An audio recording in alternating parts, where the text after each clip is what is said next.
अफगानिस्तान और पाकिस्तान में जंग तेज, तालिबान ने काबुल एयरपोर्ट खाली किया। कई पाकिस्तानी शहरों में ड्रोन हमले। ईरान अमेरिका के बीच चल रहे युद्ध के बीच पाकिस्तान ने एक बार फिर अफगानिस्तान की राजधानी काबुल समेत कई शहरों पर एयर स्ट्राइक किए हैं, जिसके बाद तालिबान ने भी पाकिस्तान के कई शहरों में एक के बाद एक घातक ड्रोन हमले किए हैं। मिडिल ईस्ट में जारी संघर्ष के बीच अमेरिकी राष्ट्रपति डोनाल्ड ट्रंप ने बड़ा दावा किया है। एक्सिस की एक रिपोर्ट के मुताबिक ट्रंप ने दुनिया के शक्तिशाली देशों के ग्रुप G7 के नेताओं के साथ हुई एक वर्चुअल बैठक में कहा कि ईरान अब सरेंडर करने के करीब है। देश में LPG सप्लाई को लेकर बढ़ती चर्चा के बीच प्रधानमंत्री नरेंद्र मोदी ने पहली बार इस मुद्दे पर खुलकर बात की है। दिल्ली में आयोजित NXT समिट में बोलते हुए उन्होंने कहा कि कुछ लोग जानबूझकर घबराहट फैलाने की कोशिश कर रहे हैं, जबकि भारत इस संकट से निपटने के लिए पूरी तरह तैयार है। मिसाइलों के बीच से कैसे निकलेंगे भारतीय जहाज? बीच समंदर में फंसा 4 लाख टन LPG। मोदी सरकार ने बनाया पश्चिम एशिया के दहकते अंगारों के बीच एक ऐसी खबर आई है जिसने पूरे भारत की धड़कनों को तेज कर दिया है। इजराइल, अमेरिका और ईरान के बीच छिड़ी इस भयानक जंग ने अब दुनिया के सबसे महत्वपूर्ण समुद्री रास्ते को जकड़ लिया है। तबाह हो गया अमेरिकी एयरक्राफ्ट कैरियर अब्राहम लिंकन, जंग में पीछे हटा। ईरान का चौंकाने वाला दावा, यूएस ने क्या बताया? कुछ दिनों में देश के कुछ हिस्सों में संभावित रसोई गैस की किल्लत की चर्चाएं लोगों की चिंता बढ़ा रही हैं। हालांकि इस स्थिति में घबराने की आवश्यकता नहीं है। ओनियल मार्केटिंग कंपनियों ने तकनीक के इस दौर में गैस बुकिंग की प्रक्रिया को इतना आसान बना दिया है कि अब आपको गैस एजेंसी के चक्कर काटने या लंबी कतारों में लगने की कोई जरूरत नहीं है। एजेंसी जाने की जरूरत नहीं, बस इस नंबर पर फोन मिलाएं, घर आ जाएगा गैस सिलेंडर। IDF के हमलों में मारे गए ईरान के टॉप न्यूक्लियर साइंटिस्ट नेतन्याहू का दावा, बोले मोजतबा एक कठपुतली। अपनी ओछी हरकतों और भारत के खिलाफ जहर उगलने की आदत से मजबूर पाकिस्तान को एक बार फिर अंतर्राष्ट्रीय मंच पर ऐसी फटकार मिली है कि उसकी बोलती बंद हो गई है। जब भी भारत विकास की नई ऊंचाइयों को छूता है या कोई ऐतिहासिक समझौता करता है, तो सबसे ज्यादा तकलीफ हमारे पड़ोसी मुल्क पाकिस्तान को ही होती है। हॉर्मुज पर भारतीय नेवी का जलवा, LPG लाद कर सुरक्षित निकाला। VLGC शिवालिक जहाज पिछले कई दिनों से स्ट्रेट ऑन हॉर्मुज में फंसा भारतीय विशालकाय गैस टैंकर VLGC शिवालिक अब सुरक्षित रूप से बाहर निकल चुका है। न्यूज 18 को सरकारी सूत्रों से मिली जानकारी के मुताबिक इस जहाज पर 40,000 मीट्रिक टन से ज्यादा LPG लदी हुई है, जो भारत में गैस की किल्लत को दूर करने के लिए बेहद जरूरी है। सोनिया गांधी और राहुल दोनों पर लटकी तलवार, एक झटके में छिन सकती है संसद की सदस्यता। नेहरू गांधी परिवार पर कानूनी तलवार लटक रही है। दिल्ली की राउज एवेन्यू कोर्ट और लखनऊ हाईकोर्ट में चल रहे 2 अलग अलग मामलों ने कांग्रेस की धड़कनें बढ़ा दी हैं। मामला सीधे तौर पर नागरिकता और संवैधानिक नियमों के उल्लंघन से जुड़ा है। ईरान युद्ध में भले ही अब तक नाटो की सीधी एंट्री न हुई हो, लेकिन यह भी सच है कि गेहूं के साथ घुन भी पिसता है।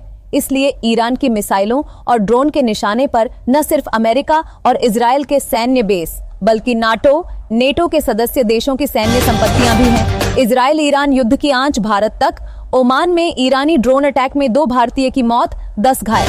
भारत के प्रधानमंत्री नरेंद्र मोदी ने ईरान के राष्ट्रपति मसूद पेजेश्कियन से टेलीफोन पर बात की। इसके अलावा भारत के विदेश मंत्री S जयशंकर और ईरान के विदेश मंत्री सैयद अब्बास अरागची से 4 पर टेलीफोन पर बात की है। इजराइल ने ईरान को बताकर मारा, तेहरान में प्रदर्शनकारियों से भरे चौक पर हमला। जानिए फिर क्या हुआ। ईरान, अमेरिका और ईरान के बीच टकराव के बीच भारत सरकार ने संसद में बताया कि इस समय ईरान में करीब 9,000 भारतीय नागरिक मौजूद हैं।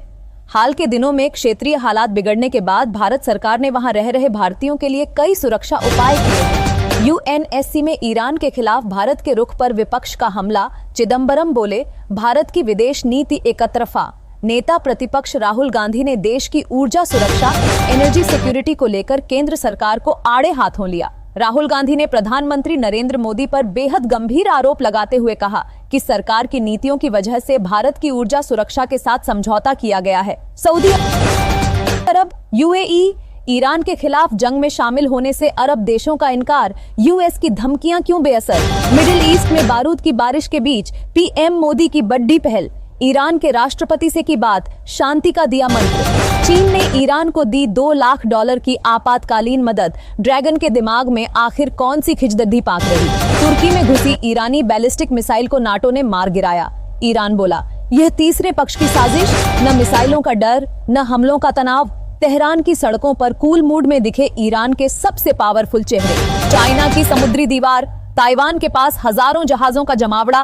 बीजिंग का क्या है secret plan? Straight of Hormuz पर भारत के जहाजों को मिला ग्रीन सिग्नल। ईरान के राजदूत मोहम्मद फतहाली बोले, इंडिया हमारा दोस्त। हॉर्मुज में फंसे भारत के जहाज, जंग के बीच 22 जहाज निकालने की तैयारी तेज। ऊर्जा संकट पर टिकी देश की नजरें। भयंकर युद्ध के बीच भारत बना सबसे बड़ी उम्मीद। जंग में ईरान ने मांगी मदद, विदेश मंत्री जयशंकर ने दिया भरोसा। केंद्रीय वित्त मंत्री निर्मला सीतारमण ने लोकसभा में कांग्रेस और अन्य विपक्षी सदस्यों के हंगामे की कड़ी आलोचना की है। उन्होंने कहा कि विपक्ष के सदस्य जनता को उम्मीद न देते हुए गैर जिम्मेदाराना व्यवहार कर रहे हैं। भारत हमारा अच्छा दोस्त। प्रधानमंत्री मोदी से फोन पर बात करने के बाद ईरानी राष्ट्रपति का बयान। पीएम ने कहा, शांति और व्यापार के लिए बातचीत ही रास्ता। ईरान का दावा, परमाणु निरस्त्रीकरण पर बात करने से पीछे हटा अमेरिका। जिनेवा वार्ता के बाद बढ़ा टकराव। एलपीजी पर राहुल गांधी के दावे, गिरिराज सिंह का पलटवार। देश में भ्रम फैलाना उनकी आदत है। हम सभी तेल गैस भंडारों को फूंक देंगे, महाविनाश होगा। ईरान भयंकर गुस्से में। अमेरिका इजराइल को चेतावनी। गैस सिलेंडर की किल्लत के बीच केरोसिन की वापसी। लोग तैयार कर रहे बैकअप प्लान मिट्टी का तेल। एलपीजी संकट पर पीएम मोदी का बड़ा बयान। घबराहट फैलाने वालों और कालाबाजारियों को दी सीधी चेतावनी। युद्ध की विभीषिका के बीच भारत में रसोई गैस एलपीजी की कमी को लेकर मची अफरा तफरी पर प्रधानमंत्री नरेंद्र मोदी ने चुप्पी तोड़ी। ईरान जंग के बीच यूएस ने हटाया था तो घबराया दक्षिण कोरिया। उत्तर कोरिया के हमले का सताने लगा डर। जंग के 14वें दिन अमेरिका को बड़ा झटका। 64 लाख के ईरानी ड्रोन से अमेरिका के 7 अरब का विमान ध्वस्त।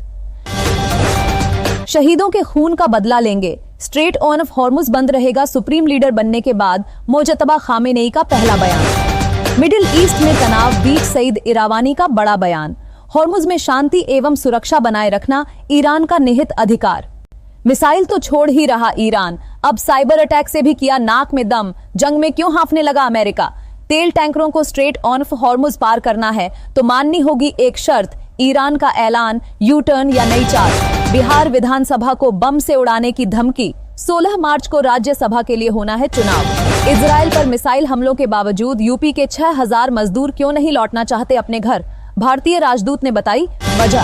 खून के प्यासे हैं अमेरिका, चीन, रूस, ईरान और इजराइल, मगर भारत को कर रहे सलाम। जयशंकर ने खेला ग्रेट गेम। ईरान की नई समुद्री चाल। दुनिया को याद आया 1971 में भारत का वो पराक्रम जब उसने तोड़ दिया था पाकिस्तान। मोदी ने रमजान में युद्ध छिड़ने पर जताया खेद। राष्ट्रपति पेजेशकियन से बातचीत पर ईरान का बयान। ब्रिक्स पर बड़ी मांग। इजराइल को उसी की चाल से घेर रहा ईरान। दागे ऐसे हथियार, आयरन डोम हो गया अंधा।